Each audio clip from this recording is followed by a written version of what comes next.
안녕하십니까. 매일 아침 조간신문의 주요 기사를 딱딱 풀어서 해석해드리는 조간딱풀 1월 13일 금요일에 인사드립니다. 지금 민주당 이재명 대표는 벼랑 끝에 딱 서 있죠. 자, 그런데 벼랑 밑으로 밀어버릴 수 있는 두 사람이 다시 등장을 했습니다. 자, 한 사람은 권순일 전 대법관, 한 사람은 김성태 전 쌍방울그룹 회장입니다. 자, 권순일 전 대법관은 재판 거래 의혹이 있습니다. 김만배 씨가 법조 출입 기자였던 김만배 씨가 로비를 해서 이재명 대표가 그 선거법 위반 사건 2심에서 유죄를 선고받았는데 그 상태면 모든 이 피선거권도 박탈되고 정치를 할 수 없는 지경에 이르렀는데 그때 대법원에서 기사 해석을 했습니다. 그 무죄 취지로 파기환송을 했죠. 그때 주도적인 역할을 한 인물이 권순일 당시 대법관인데 권순일 대법관이 이 김만배에게서 로비를 받아서 이재명을 기사 해석시켰다. 그래서 재판 거래 의혹이 있는 것이죠. 자, 그것이 구체적인 진술이 나왔습니다. 오늘 조선일보의 일면 톱입니다. 김만배 대법원에서 이재명 관련 판결 2개를 뒤집었다고 얘기하더라. 남욱 변호사가 검찰에 진술한 내용입니다. 남욱 변호사가 김만배 왈 이렇게 이야기하더라. 내가 이재명 관련해서 2개의 사건을 대법원에서 내가 뒤집었어. 어떻게? 권순일 대법관을 구워 삶았어. 로비를 했어. 자, 그 이야기입니다. 그런데 여기서 또 주목할 점은 이것을 진술한 것이 2021년 서울중앙지검에서 진술을 했는데 남욱이 진술을 했는데 남욱 진술입니다. 그런데 그때 서울중앙지검 문재인 정부 검찰은 이걸 뭉개버렸습니다. 자, 그것이 다시 드러난 것이죠. 자, 그래서 재판 거래 의혹이 또 구체화되고 있는데 남욱이 2021년에 진술을 했습니다. 이 서울중앙지검 남욱 변호사에게서 남욱 변호사가 이렇게 이야기를 했습니다. 김만배 씨가 이렇게 이야기하더라. 내가 이재명 더불어민주당 대표의 선거법 위반 사건 그리고 성남 제1공단 공원화 무효 소송 2건을 대법원에서 내가 뒤집었어. 자, 그렇게 이야기를 했다고 합니다. 선거법 위반 사건은 그거죠. 2018년에 경기도지사 선거할 때 친형 정신병원 강제 입원 논란 여기에 대해서 허위 사실 공표해서 그 선거법 위반으로 기소가 됐습니다. 그래서 이 2심 판결에는 벌금 300만 원이 확정이 됐죠.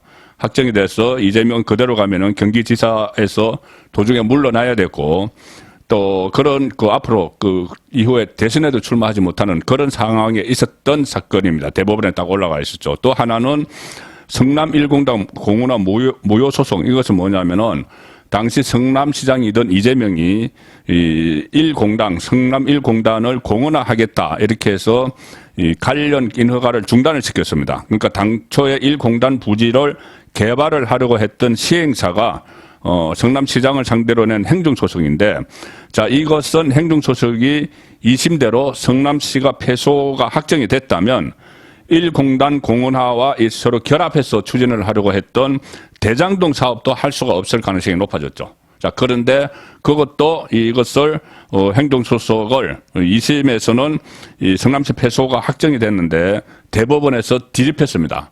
그래서 대장동 사업을 할 수가 있게 됐다는 거죠. 자, 그것을 2가지, 선거법 하나, 성남시 공단 문제, 이 2가지를 김만배가 2심에서는 다 어렵게 됐는데 이재명에게 상당히 불리하게 판결이 다 나왔는데 대법원에서 김만배가 뒤집었다. 이렇게 남욱에게 이야기한 겁니다. 둘 다 대법원에서 결론이 달라져서 이재명에게 유리한 결과가 나왔고 그걸 김만배 씨가 자신이 해결했다. 내가 해결했다. 이렇게 말했다는 겁니다. 당시 그 판결이 2가지가 대법원에서 나왔을 때 법조계에서도 이것은 상당히 이례적인 판결이다. 그런 말이 나왔습니다. 이 재판 과정도 저도 취재를 많이 해봤지만은 2심까지 갔던 것을 대법원에서 파기환송 경우는 상당히 드뭅니다. 드문데 이 권순일이 개입한 이재명과 관련된 이 사건은 파기환송이 된 거죠. 남욱 씨가 당시 이 서울중앙지검에 이렇게 이야기합니다. 김만배 씨가 이재명의 선거법 위반 사건을 권순일 당시 대법관에게 부탁해서 대법원에서 뒤집힐 수 있도록 역할을 했다고 말하더라. 이렇게 진술을 했습니다. 그리고 그 이후에 이것이 2018년 경기지사 선거 그 재판이죠. 그 이후에 19년부터 김만배가 건순일에게 50억 원을 줘야 한다는 말을 하기 시작했다. 50억 클럽이죠. 50억 원을 줘야 한다는 말을 하기 시작했다. 그 대법원 이 판결이 있고 나서, 그리고 대법원 판결을 로비를 하는 그 시점이죠.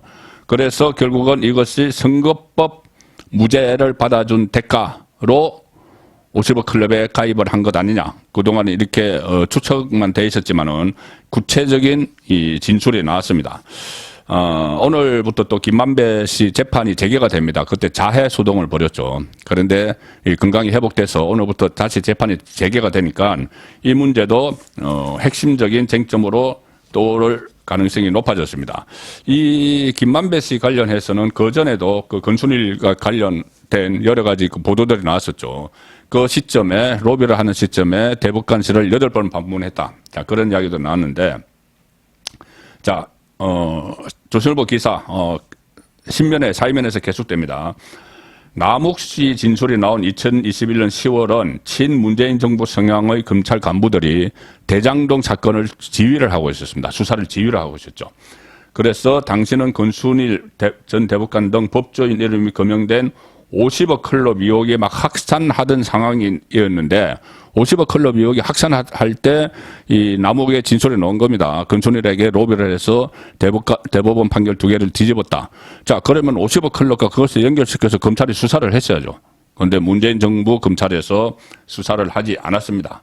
수사팀은 2021년 11월, 12월 건순일을 2차례 소환 조사한 뒤에 압수수색도 안 하고 그냥 수사를 스톱 해버렸다. 건순일 전 대법관은 이렇게 했습니다. 대법원 전원 합의체가 2020년 7월에 그러니까 무죄 7 대 유죄 5 이렇게 파기환송한 이재명 그 선거법 사건에서 무죄 논리를 건순일이 주도를 했다. 김만배 씨는 2019년 7월부터 2020년 8월 사이에 그 막 대법원에서 심리가 열리던 그 사이에 건순일 대법관실 이렇게 출입 명부에 기록을 하고 대법원에 들어갈 때 출입 명부를 써줘. 어디 가느냐? 나는 이제 법조 출입 기자다. 그러면 어디 가느냐? 건순일 대법관실 이렇게 출입 명부에 기재하고 대법원을 8번 왔다 갔다 했습니다. 딱 그 시점에 여기에 이 대표 그 사건이 대법원에 회부되기 일주일 전, 그리고 회부된 다음 날, 파기환수 선고 다음 날 여기 다 포함됐습니다. 그리고 건순일은 퇴임 후에 김만배 씨가 대주주인 화천대유의 고문으로 취업을 해서 총 1억 5천만 원을 고문료로 타가다가 대장동 의혹 사건이 터지자 그만뒀다. 자, 그리고 50억 클럽에도 가입을 했다. 자, 이 재판 거래 의혹, 이것은 사법부의 치욕입니다. 이게 이 사실로 드러나면 김명수 대법관 체제에서 또 일어났던 일이죠. 이 대법원에서 우리나라 이 사법의 그 가장 꼭대기에 있는 대법원에서 재판 거래가 일어나서 경기도지사직도 박탈하고 피선거권도 박탈해야 될 이재명을 기사회생시켰다. 그리고 또 대장동 그 비리 의혹, 성남 1공원 그것과 연결되면 대장동 개발도 그런 엄청난 특혜를 몰아주는 이런 것이 그 2심 판결까지는 안 될 수가 있었는데 그걸 또 다시 뒤집어줬다. 그래서 그 대가로 대법관이라는 사람이 거기 취직을 해서 고문으로 취업을 해서 1억 5천만 원을 받고 앞으로 50억을 받기로 했다. 자, 이것은 엄청난 사건이 될 수가 있습니다. 그리고 거기 또 가장 수혜자는 이재명이 되는 것이죠. 그러면은 이것도 이재명이 어떻게 보면은 간접적으로 뇌물을 받은 사건이 될 수도 있는 겁니다. 김만배 씨가 건순일에 대해서 로비를 했고 그 혜택을 이재명이 받았다고 하면은. 자, 그리고 또 한 사람 말씀드렸죠. 이 김성태 전 쌍방울그룹 회장 태국에서 붙잡혔는데 처음에는 태국에서 송환 거부 소송을 하면은 좀 오래 걸릴 수 있다 이렇게 됐는데 그렇지 않고 송환 거부 소송을 하지 않고 귀국을 하겠다. 자, 조선일보 그 옆에 김만배 기사 옆에 있습니다. 사이면 기사에 김성태 이러면 오늘 귀국. 그래서 밝힐 건 밝히겠다 이렇게 이야기했다고 쌍방울 쪽이 이야기를 합니다. 김성태 쪽에서. 그런데 이러면 오늘 귀국. 이렇게 됐는데 다른 언론도 그렇게 했는데 지금 아침에 나오는 새로운 기사는 이게 김성태 씨 여건이 무효화됐기 때문에 긴급 여건을 또 발급을 하면은 서류 절차가 있어서 주말이 끼었기 때문에 다음 주 초에 올 수 있다. 이런 또 기사도 있습니다. 어쨌든 오래 걸리지 않고 조만간 귀국을 합니다.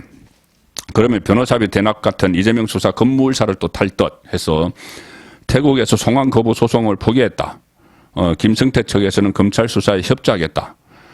쌍방울 관계자는 김성태가 귀국해서 검찰 수사에 협조하겠다. 밝힐 것은 밝히고 아닌 것은 아니라고 하겠다고 말했다. 그래서 이러면 뭐 오늘 항공편에 탑승할 것 이런 보도도 나왔지만 지금 좀 늦어진다는 또 보도가 새로 나왔습니다.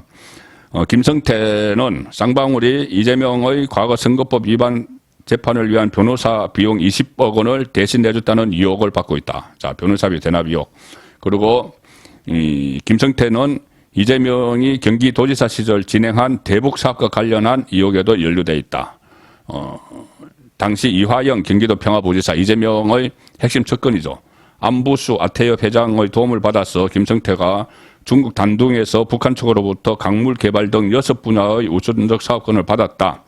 이후 쌍방울 계열사 주가가 막 오르기도 하고 그 무렵 이재명은 경기지사로서 방북을 적극 추진하고 있었고 쌍방울은 경기도와 아태엽이 두 차례 공동 개최한 남북교류 행사의 비용을 지원했다. 또 쌍방울이 돈줄 역할을 했다는 이야기입니다. 이재명이 경기도지사 생활을 할 때 그때 대북 사업 그때 그 문재인 정부 때 대북 사업 막 이야기가 나왔을 때 그것을 뒤에서 또 김성태가 자금 조달 역할을 했다. 그런 이야기입니다. 그래서 김성태, 다른 언론도 사이면에 토벌에 달았습니다. 김성태 검명 귀국 의사. 그래서 이재명 변호사비 대납 수사 급물살. 이제 급물살을 타면은 또 대장동 수사가 또 막바지에 와 있죠. 그래서 대장동과 성남 FC 건을 엮어서 구속영장을 청구한다는 이야기가 나왔는데 이 김성태가 귀국하면은 또 변호사비 대납 의혹 사건도 급물살을 타게 되는 거죠. 이 대북 송금 2억 등도 규명 물고 털 수 있다. 검찰은 이재명 대표 대장동 관련 소환도 임박했다. 배임 등 혐의 적용해서 조사할 방침이다. 자, 그래서 결국 이재명은 지금 벼랑 끝에서 간신히 붙들고 있는데 이 김성태 또 권순일 이 두 사람이 새로 등장을 하면서 그 건을 놓칠 가능성, 벼랑 끝에서 떨어질 가능성이 더 높아졌다. 자, 그런 분석이 나오고 있습니다. 자, 이재명 대표는 이런 사법 리스크를 피하기 위해서 어제 새해 기자간담회를 열었죠. 그리고 거창한 말들을 막 쏟아냈습니다. 개헌, 4년 중임제, 또 대통령 선거 결선 투표제, 여러 가지 이야기를 했지만 모두 발언에서 그렇게 거창한 카드들을 끄집어냈지만 일문일답에서 쏟아진 기자들의 질문은 그것은 어차피 현실성 없는 거고 저것은 방탄을 위해서 하는 말이고 사법 리스크 도대체 어떻게 되느냐. 왜 김용 정진상 접근 구속됐는데 이 유감 표명도 안 하느냐. 또 검찰에서 보려면 어떻게 할 거냐. 이런 이야기들만 계속 물었죠. 자, 그래서 이 범죄 혐의, 여러 개 범죄 혐의를 받고 있는 야당 대표의 한계를 어제 드러냈다. 저는 그렇게 보는데. 자, 다른 언론은 놔두고 이재명의 우호적인 경향신문과 한겨레신문 기사를 보여드리겠습니다. 다른 신문은 놔두고. 자, 경향신문도 이재명이 개헌, 민생 띄웠지만 귀에 맴도는 건 사법 리스크였다. 아무리 개헌을 한다, 대통령 선거, 결선 투표제, 무슨 또 민생, 무슨 30조 투입 어쩌고 했지만 기자들이 나중에 물어본 것은 전부 다 범죄 혐의와 관련된 이야기들입니다. 그러니 야당 대표로서 과연 역할을 할 수 있느냐. 그 문제를 고민을 해봐야 되죠. 민주당에서도. 4년 중임제 개헌안 공식 제안을 했고 내년 총선 때 동시에 개헌 국민투표를 하자. 이런 말도 했고 서민 이자를 감면하겠다. 지역화폐 관련 정책을 내놓고 30조 규모 긴급 대책도 내놨는데 질의응답에 딱 들어가니까 기자들은 거기 아무 관심도 없습니다. 그것은 방탄을 위한 거다. 그래서 질의응답에서는 검찰, 정부, 검찰에 대한 그 대응을 어떻게 할 거냐고 막 물으니까 또 이재명이 여기에 대해서 검찰 정부를 또 비판을 막 했습니다. 그런데 그러느라고 쇄신과 경제 관련 제안들을 묻혀버렸다. 경향신문 보도입니다. 당내에서는 리스크, 이재명 리스크 경계해야 된다. 또 목소리가 높아지고 있다. 자, 한겨레 신문. 이재명 내년 개헌 딱 이야기했는데 국면 전환 카드. 한겨레 신문 제목입니다. 이건 국면 전환 카드다. 그래서 정치권에서도 회의적인 분위기다. 정치권에서 회의적인 분위기.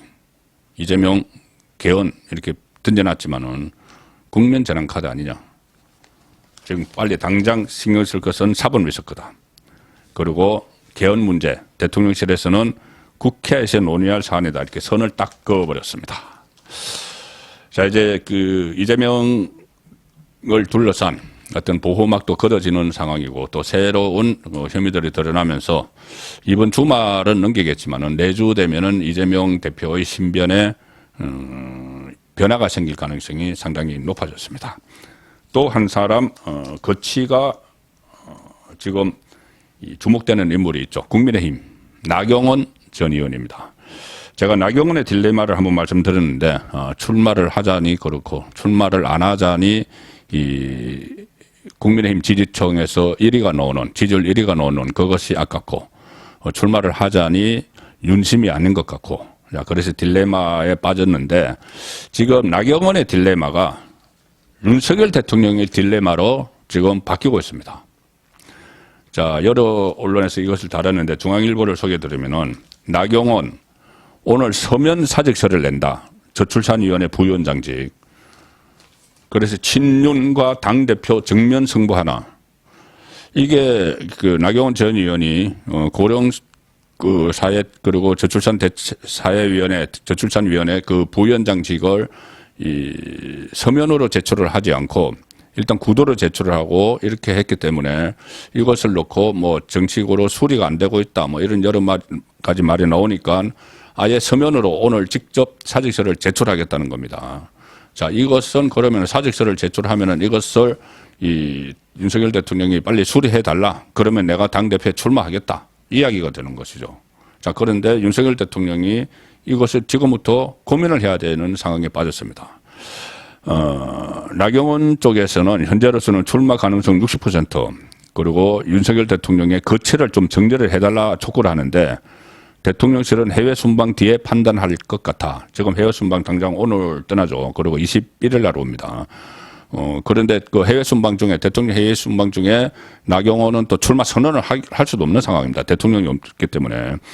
그래서 지금 나경원도 딜레마지만은 윤석열 대통령의 딜레마가 돼버린 것이 이렇습니다. 나경원은 지난 10일에 문자 메시지와 유선 전화로 사의 표명을 했지만 저출산위원회 부위원장직 대통령실 고위 관계자가 제가 어제 설명드렸다시피 이거 수리 안 할 거다. 나경원 전 의원에 대한 윤석열 대통령의 애정이 여전히 크다. 사의를 받아들일 마음이 전혀 없다. 그러니 이 말은 결국은 나경원 의원에게 그냥 저출산위원회 부위원장직에 충실을 하고 당권 도전은 접어라 이 이야기가 되는 겁니다. 대통령이 아직 애정이 있으니까 그것도 중요한 역할이니까 그 역할을 수행을 하고 당 대표직은 김기현에게 맡기자 뭐 이렇게 되는 거겠죠. 자, 그런데 거기에 대해서 나경원 전 의원이 또 어제는 내가 대통령실과 충돌할 생각이 없다 이렇게 해서 일종의 그런 윈윈하는 것 아니냐. 나경원 전 의원이 드롭하고 이것이 저출산위원회 일에 매진하겠다는 것 아니냐. 자, 그렇게 제가 어제 또 그런 분석이 나왔다는 말씀을 들었는데 이게 계속 시시각각 변하고 있습니다. 시시각각 변하고 또 오늘 또 서면으로 사직서를 낸다는 이야기는 공식화하겠다는 이야기죠. 윤석열 대통령에게 공을 넘기는 겁니다. 그래서 이렇게 되는 거죠. 사직서 제출로 인해서 일단 윤석열 대통령이 정치적 부담을 지게 됐다. 만약 윤석열 대통령이 이 서면으로 내는 사직서를 수리를 하면은 나경원 전 의원 출마, 뭐 사실상 감내해야지. 어쩔 수 없지. 그러면 그렇게 그 사직서를 수리를 하면은 그런 인식을 줄 수가 있습니다. 그럼 나경원은 출마를 강행을 할 수도 있는 거죠. 그런데 반대로 또 반려를 할 경우에는 아니 이것은 계속 이 일을 하라고 반려를 하게 되면은 이것은 또 전당대회에는 출마하지 마라. 이 의미가 또 그렇게 해석이 되기 때문에 자칫 그렇게 되면 대통령이 여당 대표 경선에 개입한다. 지금 민주당이 계속 그 이야기를 하고 있죠. 그런 비판도 넣을 수가 있기 때문에 지금 나경원의 딜레마가 윤석열 대통령의 딜레마가 돼버린 자 오늘까지 상황이 그렇습니다. 주말 지나면서 또 어떤 변화가 있을지는 지켜보겠습니다. 1월 13일 보내드린 조간딱풀이었습니다.